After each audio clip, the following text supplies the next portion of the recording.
নতুন টপিক মানবরেচন। নতুন টপিক মানবদেহের রেচনতন্ত্র, এই নিয়ে আলোচনা করব। মানবদেহের রেচনতন্ত্র একজোড়া বৃক্ক, গভীনী, একটি মূত্রাশয় ও মূত্রনালী নিয়ে গঠিত। প্রথম হচ্ছে বৃক্ক।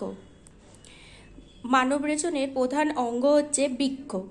বৃক্কটা হচ্ছে মানবদেহের উদয় গহ্বরের কর্টি অঞ্চলের মেরুদণ্ডের দুপাশে পেরিটোনিয়াম পর্দার নিচে অবস্থিত।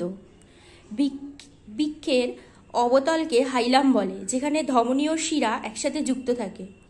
আর বৃক্কের দুটি স্তর, বাইরের স্তরকে বলে কর্টেক্স আর ভিতরের স্তরকে মেডালা বলে।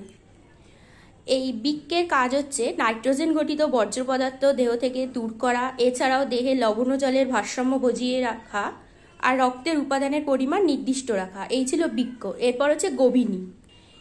বৃক্কের হাইলাম থেকে যে নালী মূত্রাশয় পর্যন্ত নির্গত হয় তাকে গভীনী বলা হয়। এই গভীনীর দৈর্ঘ্য হচ্ছে 25 থেকে 30 সেমি। এই গভীনী হচ্ছে বৃক্কের দুপাশে, মেরুদণ্ডের দুপাশে অবস্থান করে। আর এই গভীনীর কাজ হচ্ছে বৃক্ক যে কিডনি যে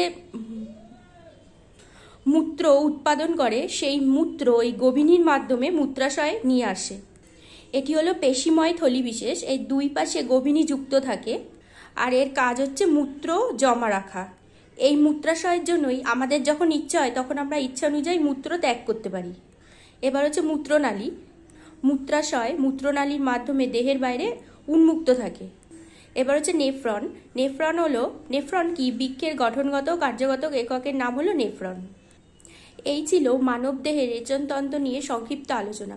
ভিডিওটা যদি তোমাদের ভালো লেগে থাকে অবশ্যই লাইক, শেয়ার অ্যান্ড সাবস্ক্রাইব করতে ভুলো না।